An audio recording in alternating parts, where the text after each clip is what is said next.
dipersilahkan. Assalamualaikum warahmatullahi wabarakatuh. Bismillahirrahmanirrahim. Alhamdulillahi rabbil alamin. Wabihi nasta'inu ala umurid dunya waddin. Wassalatu wassalamu ala sayyidina Muhammadin wa alihi wa ashabihi ajma'in. Hadratal muhtaramin, para alim, para ulama, para kiai, para bini sepuh ingkang tansah kaula ta'dhimaken.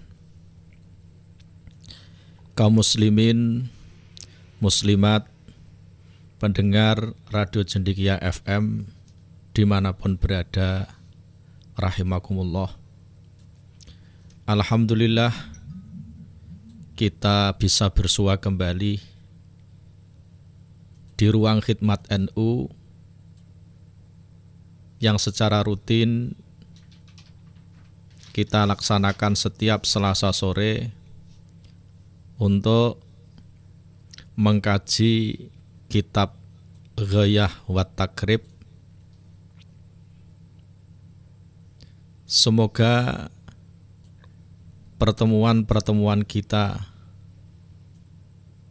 setiap Selasa sore ini bisa memberikan manfaat bagi kita semuanya, manfaat dunyan wa akhran, amin Allahumma amin.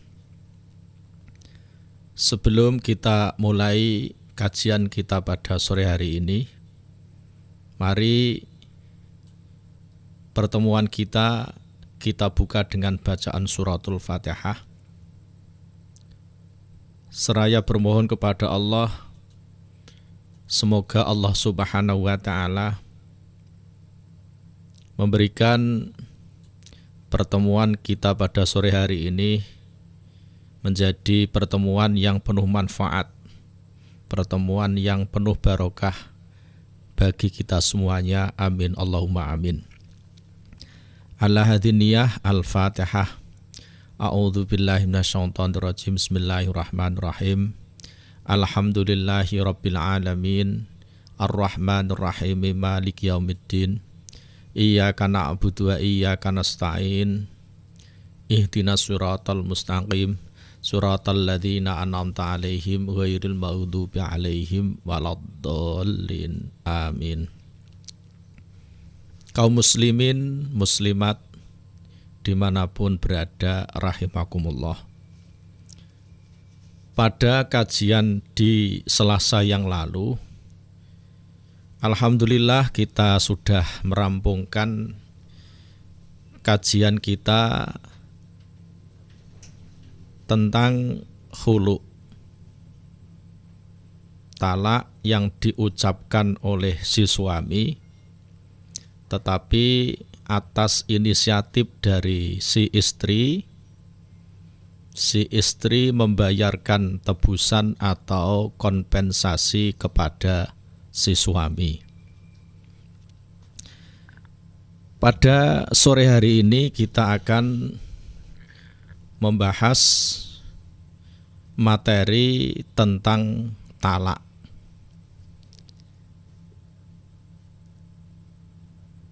Sebelum kita kaji lebih jauh,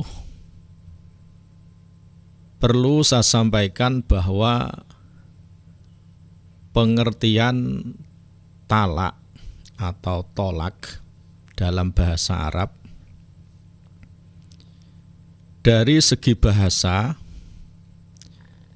tolak atau familiar kita sebut dengan talak, dari segi bahasa artinya melepaskan atau memisahkan.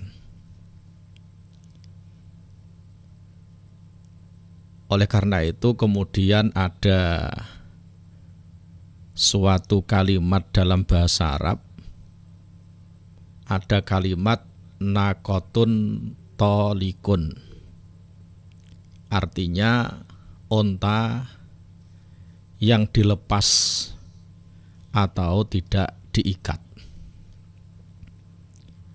Sedangkan menurut istilah syara bahwa tolak menurut Syekhul Islam Abu Yahya Zakaria Al-Ansori dalam kitab karya beliau Fathul Wahhab juz 2 halaman 72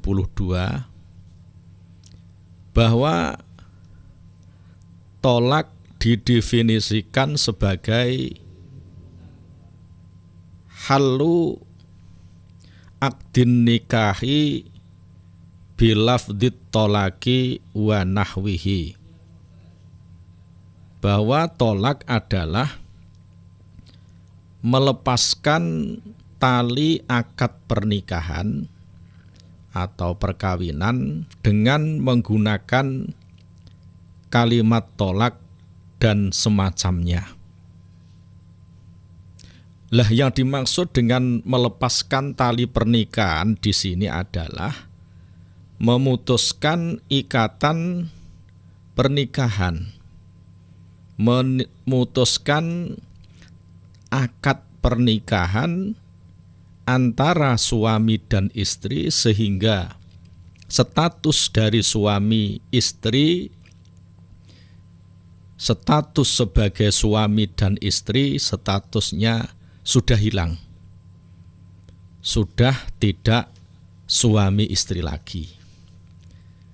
Termasuk juga hilangnya hak dan kewajiban sebagai suami dan istri. Dalil atau dasar hukum disyariatkannya tolak ini adalah dari Al-Quran, dari As-Sunnah, dan juga ijma' para ulama. Yang dari Al-Quran diantaranya disebutkan dalam surat Al-Baqarah ayat 229. Allah berfirman, at-tolaku marrotani fa imsakum bima'rufin aw tasrihum bi ihsan. At-tolaku marrotani,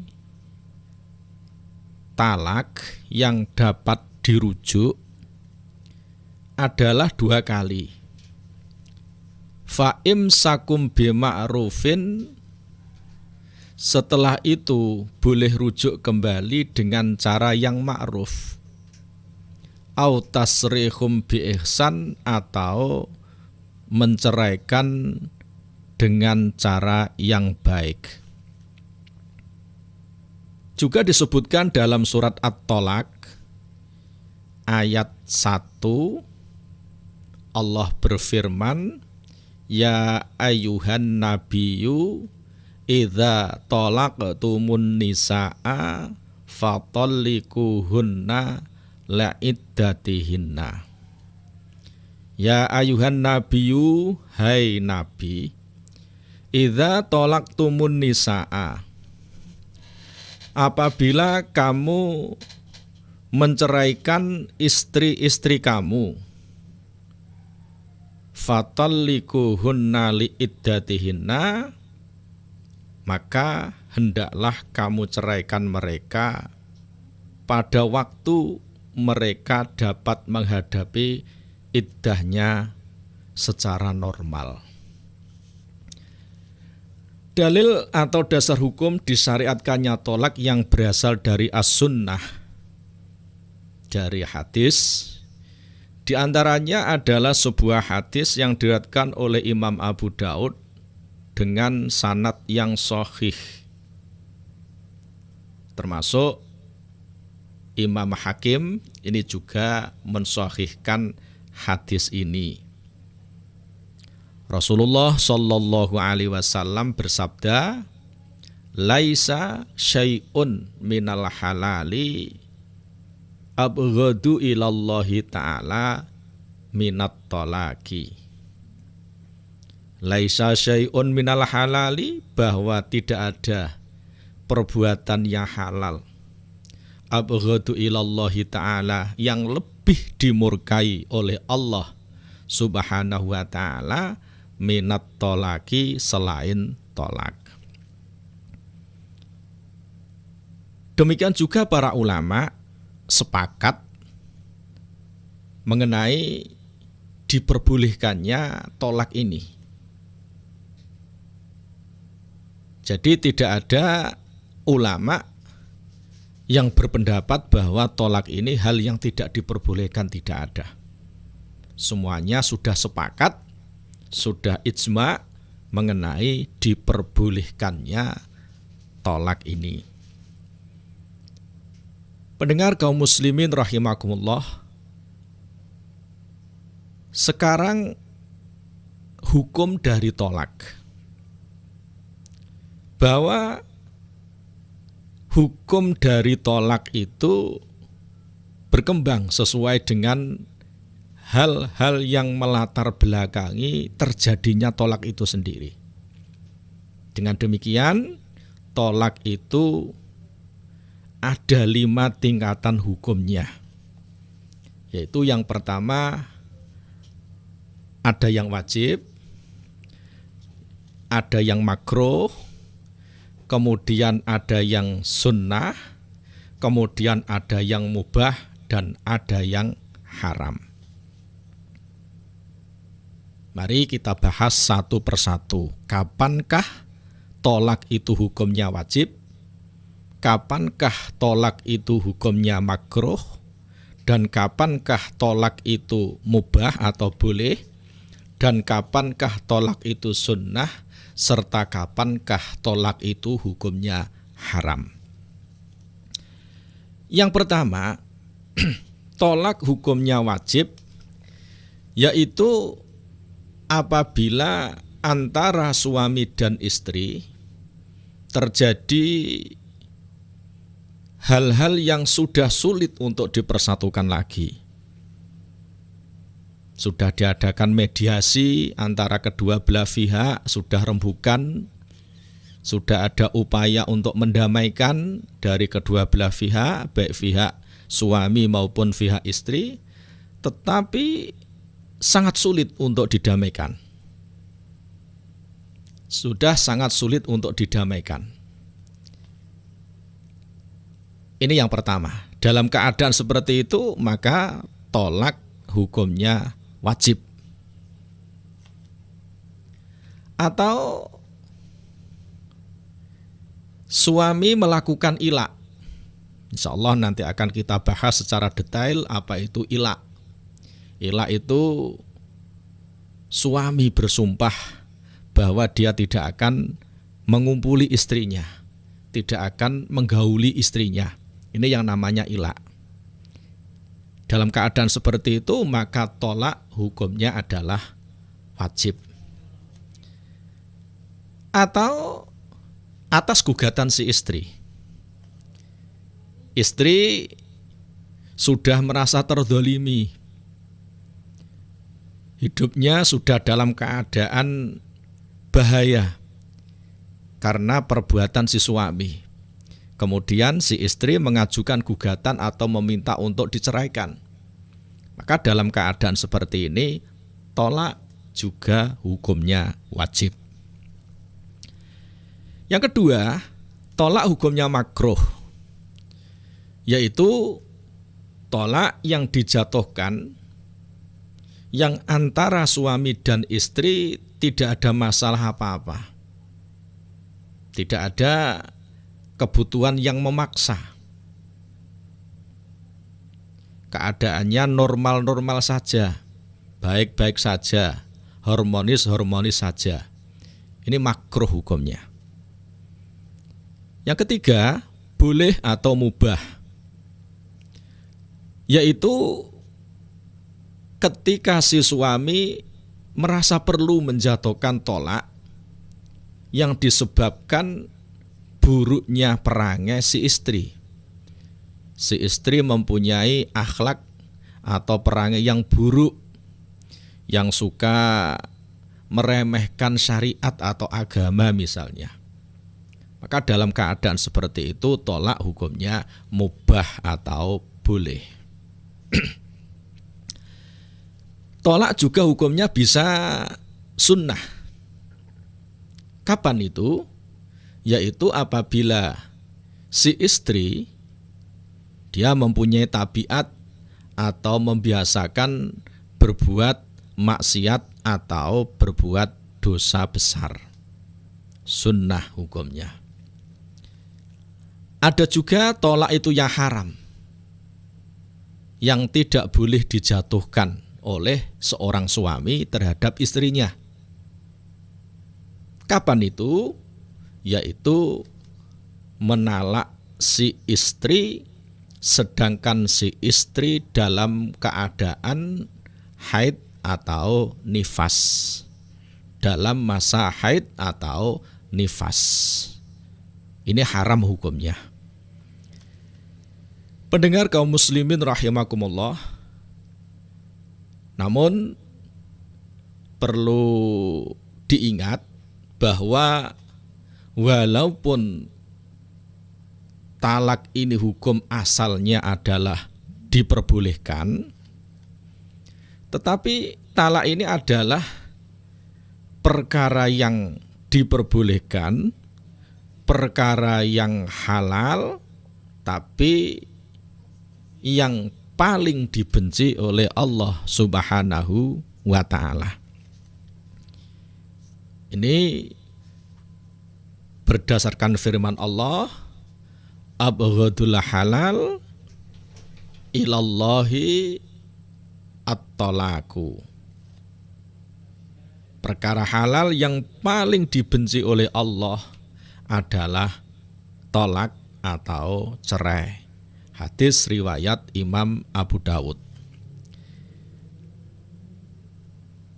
Muslimin, muslimat rahimakumullah.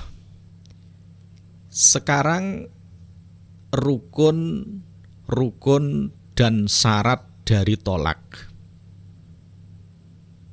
Tolak bisa jatuh, bisa sah apabila terdapat rukun-rukun berikut syarat-syaratnya. Lah rukun dari tolak ini itu ada 5. Kalau tidak ada 5 hal ini maka tidak bisa jatuh tolak. Tolaknya tidak sah.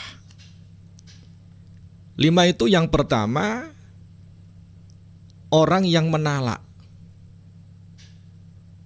atau subjek talak, pelaku dari talak. Kemudian yang kedua, sigot.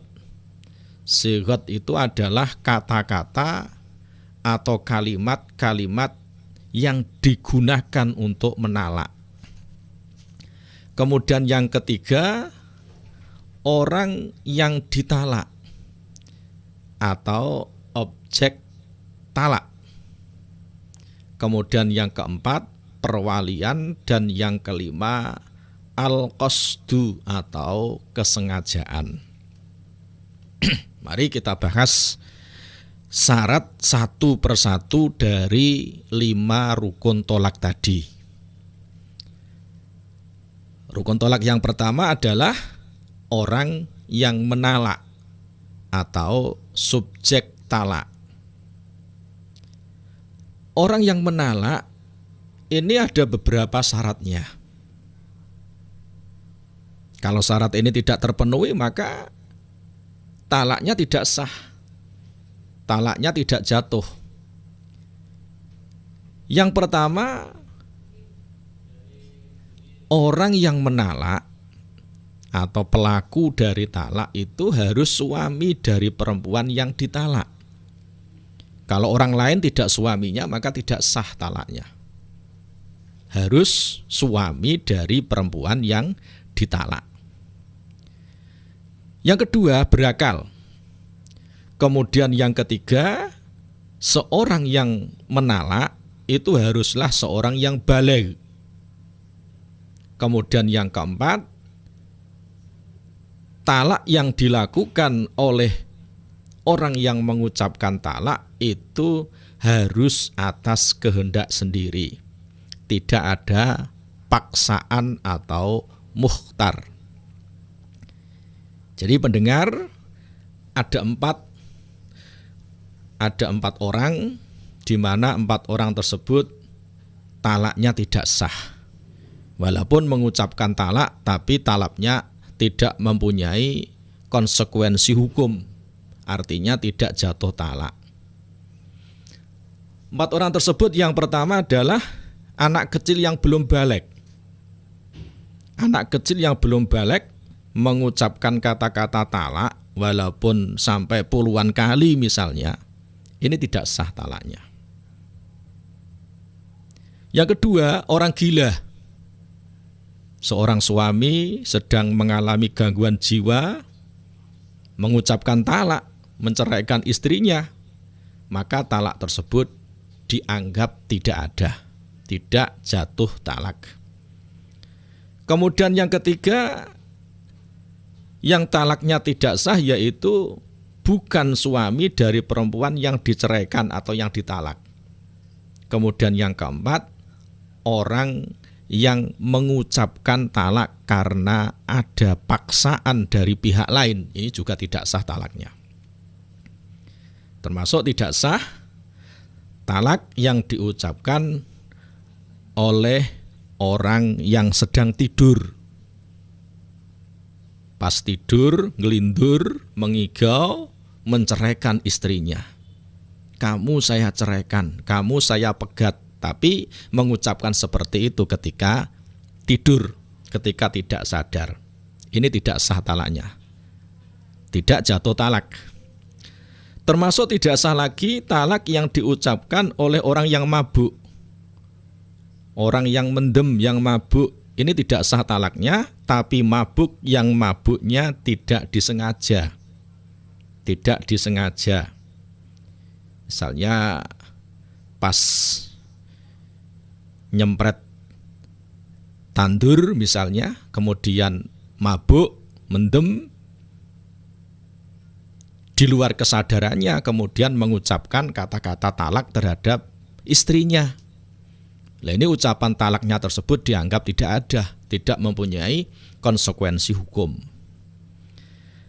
Atau mabuknya karena berobat, karena minum obat. Diberi obat oleh dokter, karena minumnya salah mungkin, overdosis, atau obat yang diresepkan oleh dokter keliru, akhirnya orang tersebut hilang akalnya. Orang tersebut mabuk, maka talaknya juga tidak sah, tidak jatuh talak. Kecuali orang yang mabuk secara sengaja. Misalnya ada seorang suami, naudzubillah, ada seorang suami dia minum khamr, minum minuman keras, atau mengonsumsi obat-obat yang bisa menghilangkan kesadaran. Minum obat seperti obat-obatan yang terlarang. Kemudian orang tersebut mengucapkan atau menjatuhkan talak terhadap istrinya. Maka talaknya ini menjadi sah. Talaknya jatuh. Bedanya di situ. Jadi kalau tidak sengaja, mabuknya itu tidak sengaja, maka tidak jatuh talak. Tetapi kalau mabuknya ini disengaja, misalnya dengan tadi minum khamr, minum minuman keras, atau mengonsumsi obat-obatan terlarang, kemudian dia mabuk, maka jatuh tolak. Karena apa? Karena secara sengaja. Lah kenapa demikian? Ini sebagai hukuman, sekaligus sebagai peringatan bagi orang tersebut, karena orang tersebut telah melanggar apa yang sudah diharamkan oleh agama. Jadi saya ulangi, mabuk, kalau mabuknya tidak sengaja, dia kok mengucapkan kalimat tolak, mentalak istrinya, maka tidak jatuh tolak kalau tidak sengaja. Tetapi sebaliknya, kalau mabuknya itu secara disengaja, maka jatuhlah talak. Jadi di sini letaknya, disengaja dan tidak disengaja. Kalau tidak disengaja tidak jatuh tolak, tapi kalau disengaja maka jatuhlah talak. Pendengar kaum muslimin rahimakumullah, tadi sudah saya sampaikan bahwa talaknya orang yang dipaksa itu tidak sah, tidak jatuh tolak. Lah termasuk kategori dipaksa di sini yang berakibat talak yang diucapkan oleh suami menjadi tidak sah ini, itu harus memenuhi 3 persyaratan. Yang pertama, si pemaksa ini memang dia sanggup atau mempunyai kekuatan untuk mewujudkan ancamannya. Bisa berwujud serangan, atau bisa berwujud kekuasaan, atau bisa berwujud tekanan. Jadi orang-orang yang memaksa tersebut memang diyakini benar-benar akan mewujudkan ancamannya, bukan hanya sebatas gertak sambal saja, tidak. Yang kedua, orang yang dipaksa untuk menjatuhkan talak, dalam hal ini adalah si suami, ini tidak mampu atau tidak kuasa untuk melawan, baik dengan membela diri secara langsung atau tidak kuasa meminta bantuan atau pertolongan kepada orang lain. Syarat yang ketiga, orang yang dipaksa ini mempunyai sangkaan yang kuat bahwa dengan melawan atau menentang kepada orang yang memaksa ini akan berakibat buruk, bahkan bisa berakibat fatal, bahkan bisa mungkin menghilangkan jiwanya. Lah kalau memenuhi 3 syarat tersebut, maka tidak jatuh talak. Seseorang dipaksa, ayo kalau di bawah todongan senjata api misalnya, kalau kamu tidak menceraikan istrimu, kamu saya bunuh, kamu saya tembak misalnya. Dan orang ini tidak main-main yang mengancam. Maka dalam kondisi semacam itu seandainya si suami mengucapkan, oke, istriku aku ceraikan misalnya, maka ucapan si suami tersebut dianggap tidak sah, menjadi tidak jatuh tolak. Karena apa? Karena ucapan tolak yang diucapkan oleh si suami tadi diucapkan dalam dalam tekanan atau dalam hal yang sifatnya dia dipaksa. Dalil tidak sahnya tolak yang dijatuhkan oleh seorang anak kecil atau yang belum baligh ini adalah hadis riwayat Imam Abu Dawud dan juga Imam At-Tirmidzi bahwa baginda Rasul Shallallahu Alaihi Wasallam bersabda, rufi'al qalamu an salasatin, anin naimi hatta yastayqidha, wa anis sabiyyi hatta yahtalima, wa anil majnuni hatta yaqila. Bahwasanya pena itu diangkat, artinya tidak dianggap, dari 3 orang. Yang pertama anin naimi hatta yastayqidha, dari orang yang tidur sampai dia bangun, wa anis sabiyyi hatta yahtalima, dan dari anak kecil sampai dia baligh, wa anil majnuni hatta yaqila, dan dari orang gila sampai dia berakal kembali atau sembuh kembali. Ini adalah dalil yang menjadi dasar tidak sahnya talak yang diucapkan oleh anak kecil. Sedangkan dalil yang menyatakan tidak sahnya talak yang orang yang dipaksa ini adalah sabda baginda Rasul Shallallahu Alaihi Wasallam sebagaimana yang diriwayatkan oleh Imam Abu Dawud dan juga Imam Hakim dari Ummul Mukminin Aisyah radhiyallahu taala anha, la talaqa wa la ataqa fi ighlaqin. La talaqa, tidak ada tolak, wa la ataqa, dan tidak ada memerdekakan budak, fi ighlaqin, terhadap orang yang dipaksa. Sekarang dalil sahnya tolak orang mukallaf, dalil tidak sahnya talak orang mukallaf yang mabuk dengan sengaja. Saya ulangi, maaf. Dalil yang menyatakan bahwa tolaknya orang yang mabuk yang disengaja itu sah atau jatuh, itu adalah firman Allah dalam surat An-Nisa ayat 43. Dalil yang menjadi dasar bahwa orang yang mabuk dengan sengaja itu talaknya tetap jatuh. Itu adalah firman Allah dalam surat apa tadi? An-Nisa ayat 43. Allah berfirman, ya ayyuhalladzina amanu la taqrabus sholata wa antum sukara hatta ta'lamu ma taqulun. Ya ayyuhalladzina amanu, hai orang-orang yang beriman, la taqrabus sholata, janganlah kamu dekat-dekat untuk melakukan sholat, wa antum sukara, sedangkan kamu sekalian dalam keadaan mabuk, hatta ta'lamu ma taquluna, sehingga kamu sekalian sadar apa yang kamu ucapkan. Juga berdasarkan ketetapan Sayyidina Ali karamallahu wajhah yang memutuskan untuk memberikan sanksi bohong atas egoan orang yang mabuk secara sengaja. Nah, para sahabat kemudian sependapat atau sepakat terhadap keputusan Sayyidina Ali ini.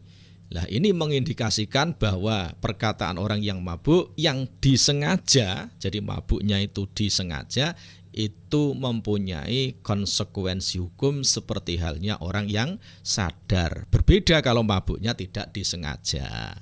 Kalau tidak disengaja tidak mempunyai konsekuensi hukum. Demikian juga talak. Talaknya orang yang mabuk, kok mabuknya itu tidak disengaja, maka tidak mempunyai konsekuensi hukum, maka tidak jatuh tolak. Tapi kalau orang yang mengucapkan talak dalam keadaan mabuk, tapi mabuknya itu disengaja, maka mempunyai konsekuensi hukum, maka talaknya jatuh. Rukun talak yang kedua adalah sighat atau kata-kata talak. Apa itu maksudnya? Yang dimaksud dengan sighat adalah kata-kata yang diucapkan oleh suami terhadap istrinya yang menunjukkan talak atau cerai. Itu yang disebut dengan sighat.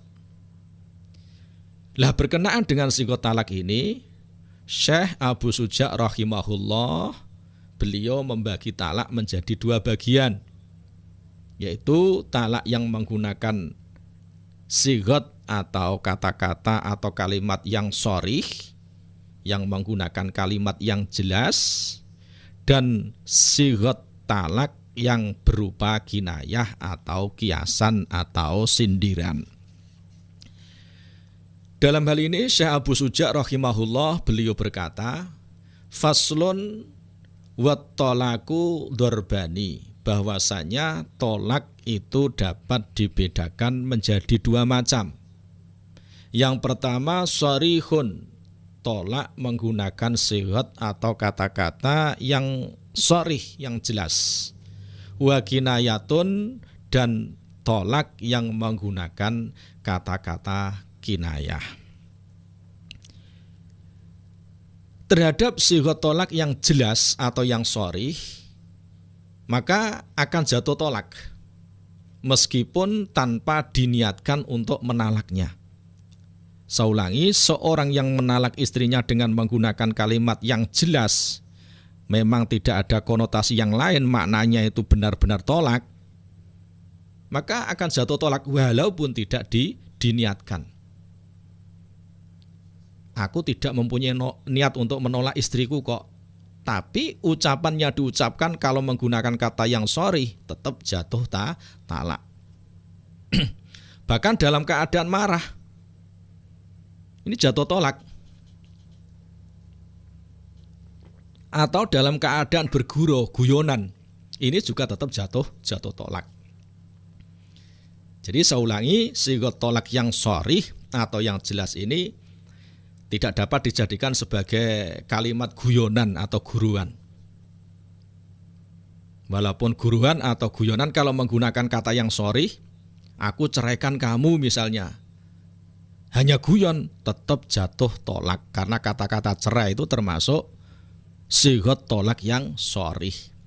Jadi suami tidak boleh ringan, tidak boleh enteng dalam mengucapkan kalimat tolak terhadap istrinya. Syekh Abu Suja rahimahullah beliau berkata fassarihu salah satu alfadzin, bahwasanya kalimat atau sighot tolak yang sharih itu ada 3 lafadz. Yang pertama at-tolaku menggunakan kata tolak. Kemudian yang kedua wal firaku menggunakan kata-kata firaq. Kemudian yang ketiga wassarrahu menggunakan kata sarrah. Wala yaftakiru sharihut tolaki, dan cerai atau talak yang menggunakan sighot yang sharih itu tidak membutuhkan ilan niyati kepada niat, tidak membutuhkan niat. Jadi saya ulangi, sighot tolak sebagaimana yang sudah disampaikan oleh Syekh Abu Suja tadi itu ada sighot tolak yang sharih. Saya ulangi, sighot tolak yang sharih itu sebagaimana disampaikan Syekh Abu Suja tadi itu ada 3. Yang pertama dengan kata-kata talak, tolak artinya cerai. Kemudian yang kedua firaq itu pisah. Kemudian yang ketiga sarrah itu artinya adalah lepas. Ya, tolak cerai, firaq pisah, kemudian sarrah lepas. Ketika sighot atau kalimat talak ini dikatakan sebagai sighot atau kata-kata tolak yang sharih. Tolak, firaq, sarrah, cerai, pisah dan lepas. Nah, kenapa ketika kata tersebut atau ketika kalimat tersebut menjadi sighot tolak yang sharih atau yang jelas? Karena ketiga lafadz ini telah berulang-ulang disebutkan di dalam Al-Quran. Di samping itu artinya juga sudah dikenal, sudah masyhur sebagai lafadz yang mempunyai arti melepaskan ikatan pernikahan. Sudah masyhur baik pada masa jahiliyah dulu, masa sebelum datangnya Islam maupun setelah datangnya Islam. Tetapi toh demikian, menurut qaul qadimnya Imam Syafi'i bahwa lafadz firaq dan sarrah ini tidak termasuk sighot tolak yang sharih. Kalau tolak jelas termasuk sharih, tapi menurut qaul qadimnya Imam Syafi'i bahwa lafadz firaq pisah dan sarrah artinya lepas tadi ini tidak termasuk sighot tolak yang sharih. Jadi termasuk kinayah. Termasuk kinayah atau sindiran. Karena apa? Karena kedua kata tersebut firaq yang artinya pisah ini bisa bermakna selain tolak. Demikian juga sarrah. Sarrah ini maknanya lepas. Lepas ini kan bisa bermakna lain. Jadi tidak hanya melulu bermakna talak, tidak. Tapi itu tadi adalah pendapat menurut pendapatnya Imam Syafi'i melalui qaul qadimnya. Tapi menurut qaul jadidnya Imam Syafi'i bahwa lafadz firaq yang artinya apa tadi pisah dan sarrah yang artinya lepas ini adalah termasuk lafadz tolak yang sharih yang jelas sebagaimana yang sudah saya jelaskan tadi. Termasuk sighot atau kata-kata tolak yang sharih adalah terjemahan dari kata-kata tolak dengan menggunakan bahasa non-Arab atau bahasa ajam. Misalnya cerai atau dalam bahasa Jawa pegat. Ini termasuk sighot tolak yang sharih. Terhadap sighot tolak yang sharih, sekali lagi saya sampaikan, ini tidak membutuhkan niat dari yang mengucapkan. Sengaja maupun tidak, guyon maupun serius, ini tetap jatuh tolak. Kalau menggunakan kata tolak yang sharih. Menggunakan pegat, hanya guyon, tetap jatuh tolak. Walaupun si suami atau orang yang mengucapkan itu tidak punya niat mentalak, ini tetap istrinya talak, jatuh talak, istrinya tetap talak. Misalnya aku ceraikan kamu misalnya, jatuh talak karena ceraikan ini termasuk kata-kata tolak yang sharih. Atau aku pegat kamu, ini juga termasuk sharih karena pegat itu juga termasuk kata yang sharih. Guyon, serius, tetap jatuh tolak, diniatkan maupun tidak tetap jatuh tolak karena pegat atau cerai ini termasuk sighot tolak yang sharih. Kaum muslimin muslimat rahimakumullah, sighot tolak Yang kedua, sebagaimana disebutkan oleh Syekh Abu Suja rahimahullah tadi, ada juga yang berupa kinayah atau kiasan. Syekh Abu Suja beliau mengatakan dalam kitab beliau, kitab Takrib, wal kinayatu kullu lafdin ihtamalat talaqa wa ghairahu wa yaftakiru ilan niyati. Bahwasanya kinayah adalah kullu lafdin ihtamalat talaqa wa ghairahu, adalah setiap lafaz yang mengandung pengertian talak dan lainnya. Wa yaftakiru ilan niyati, dan ini memerlukan niat. Maksudnya bahwa sighat atau kata-kata talak yang berupa kinayah atau kiasan, kata-kata yang mengandung makna talak sekaligus mempunyai makna yang lain, ini membutuhkan niat. Jadi saya ulangi, kata-kata talak yang berupa kinayah atau kiasan ini memerlukan niat dari suami yang mengucapkan. Artinya bagaimana? Artinya kalau memang dengan kata-kata kinayah tersebut si suami yang mengucapkan tolak itu mempunyai niat untuk menalak istrinya, untuk menceraikan istrinya, maka jatuhlah talaknya. Tetapi kalau tidak berniat untuk menalak istrinya, maka tidak jatuh tolak. Berbeda dengan tadi ya, yang sorih diniatkan maupun tidak tetap jatuh tolak. Tapi kalau kinayah, tinggal tunggu dulu. Kalau memang diniatkan untuk menalak istrinya, jatuh talak. Tapi kalau tidak diniatkan, maka tidak jatuh talak. Adapun contoh sighat talak yang menggunakan kinayah, sindiran, itu misalnya adalah seorang suami mengatakan kepada istrinya, misalnya mengatakan seperti ini, kamu perempuan yang bebas misalnya. Bebas, yang bebas ini berarti sindiran, kinayah. Kamu perempuan yang dipisah, ini juga contoh kinayah. Kamu akan aku kembalikan kepada orang tuamu, ini juga kinayah. Atau menjauhlah kamu dariku, ini juga contoh kinayah. Aku sudah tidak butuh kamu, misalnya, ini juga kinayah. Atau menjauhlah kamu dariku, ini juga kinayah. Atau kamu bebas dari aku, ini juga kinayah, dan lain sebagainya. Ini semuanya adalah contoh dari sighat atau kalimat talak yang berupa kinayah. Kalau memang dengan kata-kata tersebut seorang suami memang dia berniat untuk menceraikan istrinya, maka jatuhlah talak terhadap istrinya. Tapi kalau dengan kata-kata tersebut seorang suami tidak berniat untuk menceraikan atau mentalak istrinya, maka tidak jatuh talak terhadap istrinya.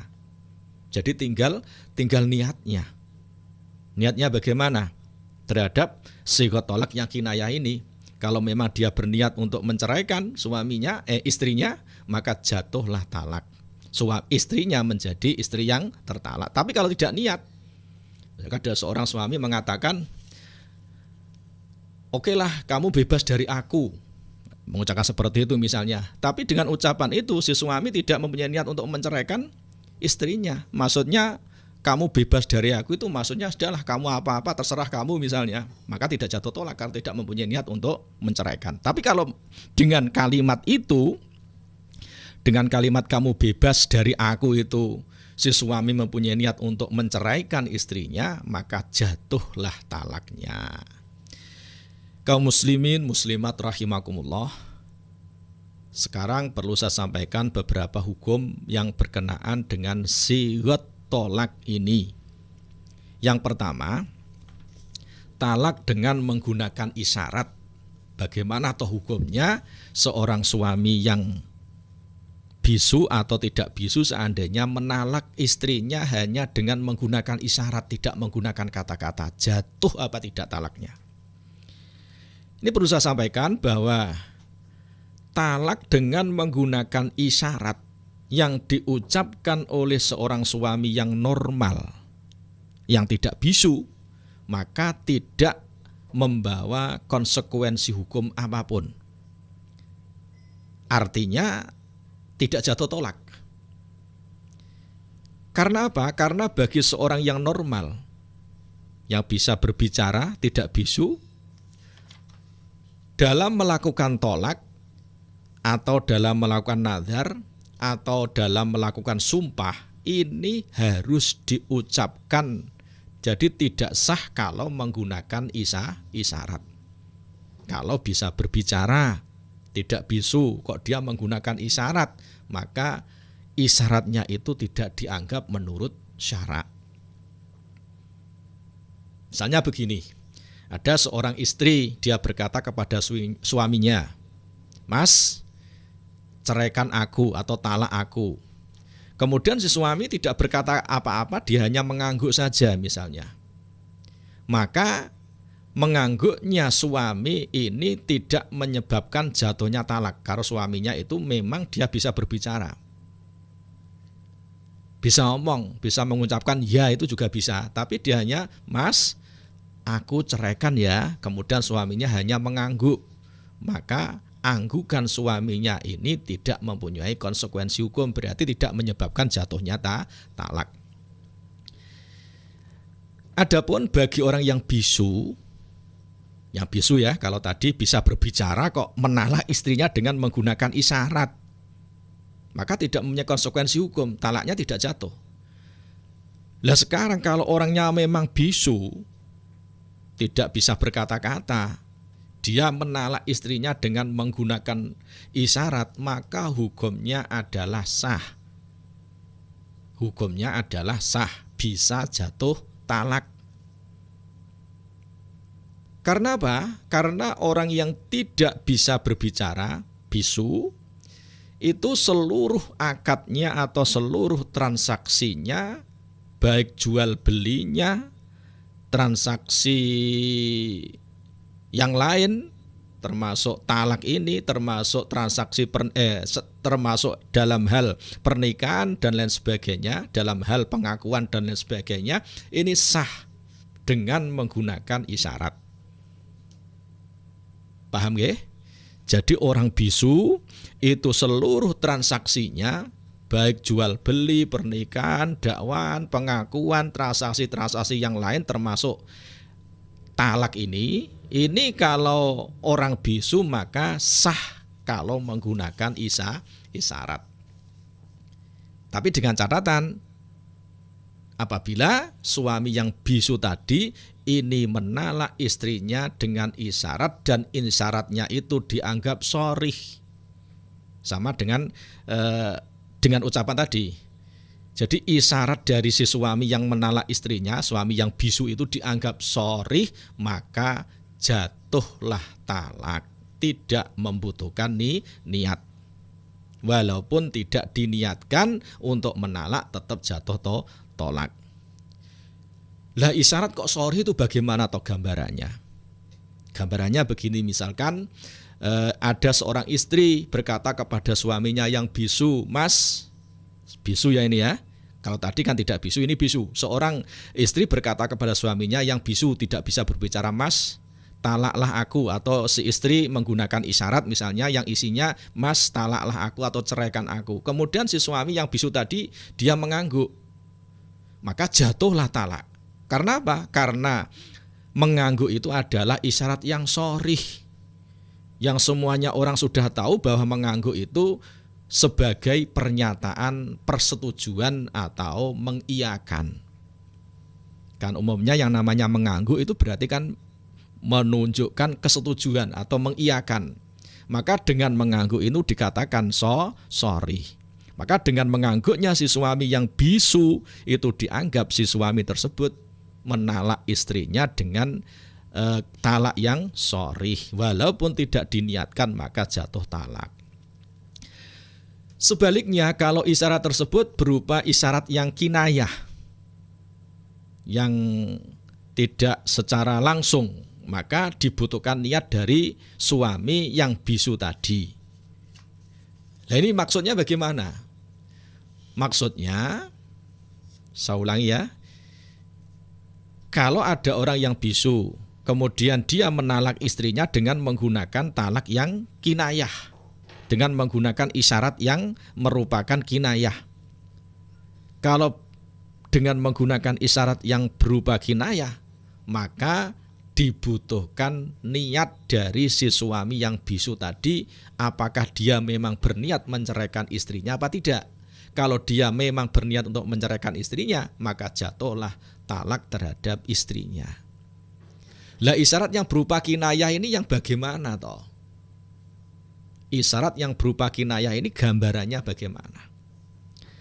Isyarat yang berupa kinayah itu apabila isyarat tersebut tidak bisa dipahami oleh sembarang orang. Berbeda dengan mengangguk tadi. Kalau mengangguk kan hampir semua orang paham, oh kalau mengangguk itu berarti iya atau setuju. Tapi kalau isyarat tersebut ini tidak sembarang orang bisa memahami. Dengan isyarat tersebut dibutuhkan klarifikasi dari orang-orang tertentu yang bisa berkomunikasi dengan suami yang bisu tadi untuk menanyakan apakah memang si suami yang bisu tadi memang mempunyai niat untuk menceraikan istrinya apa tidak.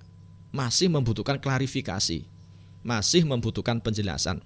Kalau memang ia berniat untuk menceraikan istrinya, maka jatuhlah talak. Lah kalau tidak, maka tidak jatuh talak. Bisa membedakan antara isyarat yang sharih dan isyarat yang kinayah. Isyarat yang sharih tidak membutuhkan niat, contohnya seperti mengangguk tadi, karena semua orang sudah paham kalau mengangguk itu berarti setuju. Mas, aku ceraikan ya, mengangguk. Berarti dengan mengangguk itu sharih, walaupun tidak mempunyai niat untuk menceraikan tetap jatuh talak. Tapi kalau isyarat tersebut hanya orang-orang tertentu yang bisa memahami, tidak sembarang orang, maka ini termasuk kinayah. Kalau kinayah maka dibutuhkan klarifikasi dari orang yang bisa berkomunikasi dengan orang yang bisu tadi. Cukup ini berkenaan dengan talak dengan menggunakan isyarat. Jadi saya ulangi, talak dengan menggunakan isyarat kalau memang yang menalak itu bisa berbicara tidak jatuh talak. Tetapi kalau yang menalak itu orang bisu, dilihat dulu. Kalau memang menggunakan isyarat yang sharih, maka secara otomatis jatuh talak walaupun tidak diniatkan untuk menalak. Tetapi kalau menggunakan isyarat yang berupa kinayah, maka harus menggunakan niat. Pendengar kaum muslimin rahimakumullah, sekarang hukum talak via surat atau lewat surat itu bagaimana toh hukumnya? Misalnya ada seseorang merantau di Malaysia misalnya, karena mendapatkan kabar atau berita yang kurang baik, akhirnya dia kirim surat kepada istrinya. Yang surat tersebut isinya menceraikan istrinya. Ada suami merantau ke Malaysia misalnya, kemudian dia berkirim surat kepada istrinya di rumah, di Jawa ini, ya, di desa, yang isi dari surat tersebut isinya menceraikan istrinya. Ini bagaimana toh hukumnya? Ini perlu saya jelaskan, apabila ada seorang suami, dia menalak istrinya melalui surat, baik menggunakan kalimat talak yang sharih maupun kalimat talak yang berupa kinayah, tetapi si suami tersebut tidak berniat untuk menalaknya, maka tidak jatuh tolak. Tidak membawa konsekuensi hukum. Jelas ya? Kalau lewat surat, ini tidak ada bedanya.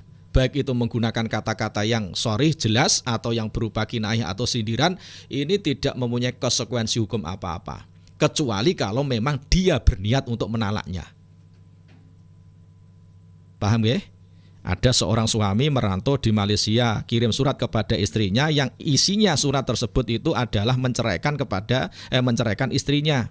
Ini kalau memang si penulis atau suami yang menulis surat tersebut tidak mempunyai niat untuk menjatuhkan talak, maka tidak jatuh talak. Akan tetapi kalau suami tersebut memang mempunyai niat untuk menalak istrinya melalui surat tersebut, maka jatuhlah talak. Ini menurut pendapat yang azhar. Nah sekarang jika si suami misalnya menggantungkan talak dengan sesuatu misalnya. Saya contohkan seperti ini, misalnya ada seorang suami menulis surat kepada istrinya. Suaminya merantau ini, kemudian menulis surat kepada istrinya. Dek, jika surat ini sampai kepada kamu, maka kamu adalah perempuan yang ditalak. Kirim surat seperti itu isinya. Maka dalam kasus seperti itu, si istri menjadi tertalak dengan sampainya surat tersebut. Karena tadi takliknya atau si suami menggantungkan tibanya surat ini kepada si istri. Maka begitu surat ini sampai di hadapan si istri, maka si istri statusnya menjadi tertalak. Sekarang jika suami menulis surat kepada istrinya, misalnya seperti ini, jika kamu, ini isinya ya misalnya, jika kamu membaca surat ini, maka kamu perempuan yang ditalak.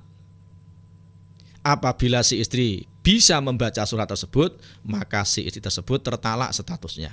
Sebab terpenuhinya hal yang disyaratkan dalam surat tadi. Tetapi kalau suami tadi ternyata kok, surat tadi misalnya kok dibaca oleh orang lain, tidak dibaca oleh istrinya, ini menurut pendapat yang ashah, pendapat yang lebih mendekati kebenaran, ini si istri statusnya tidak tertalak. Kenapa demikian? Sebab si istri tidak membacanya. Suratnya dibaca oleh orang lain, padahal sebetulnya dia bisa melakukannya. Cukup. Sekarang yang ketiga. Hukum melimpahkan hak tolak kepada istri. Aslinya hak menalak itu adalah hak suami. Tetapi ada suami yang justru melimpahkan hak menalak kepada istrinya. Lah dalam hal ini para ulama telah bersepakat bahwa memasrahkan hak talak kepada istri itu hukumnya adalah sah, boleh. Sebab baginda Rasul Shallallahu Alaihi Wasallam ini pernah mempersilahkan kepada istrinya untuk memilih antara tetap tinggal dengan beliau atau berpisah. Begitu turun surat Al-Ahzab ayat 28 dan 29. Allah berfirman, A'udzubillahi minasyaitonirrajim. Ya ayuhan nabiyyu kul li azwajika in kuntunna turidnal hayatad dunya wa zinataha fata'alaina umati kunna wa usarrih kunna sarahan jamila wa in kuntunna turidnallaha wa rasulahu wad daral akhirah fa innallaha a'adda lil muhsinati fa innallaha a'adda lil muhsinati min kunna ajran azima. Artinya, ya ayuhan nabiyyu, hai para nabi, kul li azwajika, katakanlah kepada istri-istri kamu, in kuntunna turidnal hayatad dunya wa zinataha, jika kamu sekalian menginginkan kehidupan dunia dan perhiasannya, fata'alaina, maka marilah. Umati kunna, aku akan memberikan pesangon terhadap kamu semuanya, memberikan mut'ah kepada kamu semuanya. Wa usarrih kunna, dan aku akan menceraikan kamu sarahan jamila, dengan cerai atau dengan cerai secara baik. Wa in kuntunna turidnallaha wa rasulahu wad daral akhirata, dan jika kamu sekalian menghendaki keridhaan Allah dan Rasulnya dan menghendaki kesenangan kehidupan di negeri akhirat, fa innallaha a'adda lil muhsinati, sesungguhnya Allah Subhanahu wa taala telah menyediakan lil muhsinati, bagi orang-orang yang berbuat baik, minkunna, di antara kamu, ajron azima, pahala yang agung. Ini adalah firman Allah yang kemudian oleh baginda Rasul Shallallahu Alaihi Wasallam mempersilahkan kepada istrinya, silakan kalau kamu memang masih setia kepadaku, lebih memilih ridha Allah dan juga ridhoku, dan lebih memilih kehidupan akhirat, silahkan tetap bersama aku menjadi istriku. Tetapi kalau kalian lebih memilih kehidupan dunia beserta perhiasannya, maka silahkan kamu memisahkan dari aku, dan aku akan memberikan pesangon atau mut'ah secara baik-baik dan aku ceraikan secara baik-baik. Ini pernah dilakukan oleh baginda Rasul sallallahu alaihi wasallam. Lah contoh melimpahkan hak tolak kepada istri ini misalnya seorang suami berkata kepada istrinya, "Dik, misalnya ini aku memberikan hak talak kepadamu."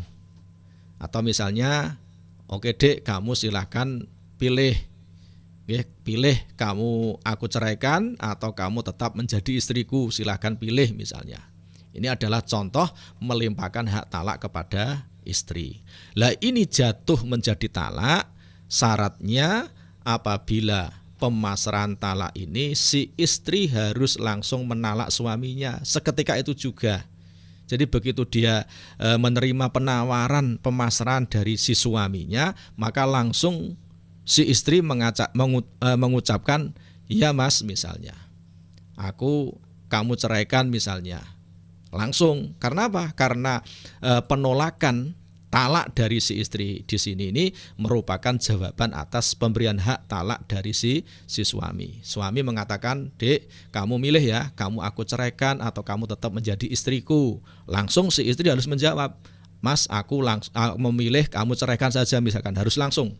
Yes, harus langsung. Kalau tidak langsung maka tidak sah. Ini sama hukumnya seperti antara ijab dan qabul, ini juga sama, harus bersifat segera. Jadi seandainya misalnya si istri kok ngende-ngende, mengulur-ulur jawaban, baru beberapa saat memberikan jawaban, maka tidak jatuh talaknya. Pendengar kaum muslimin muslimat rahimakumullah, karena keterbatasan durasi waktu, saya kira cukup pertemuan kita sore hari ini. Insya Allah nanti akan kita lanjutkan pada pertemuan kita di Selasa sore yang akan datang. Semoga Allah Subhanahu wa ta'ala bisa mempertemukan kita kembali dalam keadaan sihat wal afiat, tiada kurang suatu apapun. Semoga bermanfaat, kurang lebihnya mohon maaf. Akhirul kalam, wallahul muwafiq ila aqwamit thoriq wal afu minkum. Assalamualaikum.